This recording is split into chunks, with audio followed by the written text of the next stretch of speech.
Сәлеметсіздер ме, құрметті ұстаздар? Бүгін сіздерге сабақтарыңызды қызықты өткізуге арналған әдіс-тәсілмен бөліскім келеді. Бұл әдіс-тәсіл қарындаш әдіс-тәсілі. Бұл жерде мен қазақ тілі сабағына арнап алдым. Сан есім және сын есім, одан кейін зат есім және етістік.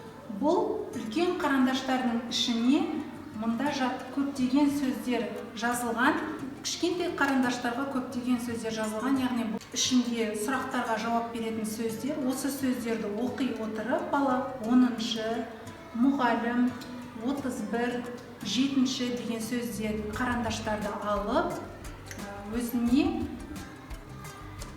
сандарды алып, өзі қалаған қарындаштың ішіне салады. Яғни ана сөзі кім деген сұраққа жауап береді.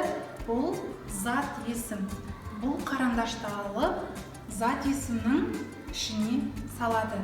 Яғни бұл балаларға ойын түрінде де өткізуге болатын өте қызықты әдіс-тәсілдің бірі. Сабақтарыңызда пайдаланып, сабақтарыңызды қызықты өткізіңіздер. Осы ойындармен балалардың жасаған жұмысын келесі видеодан көре аласыздар.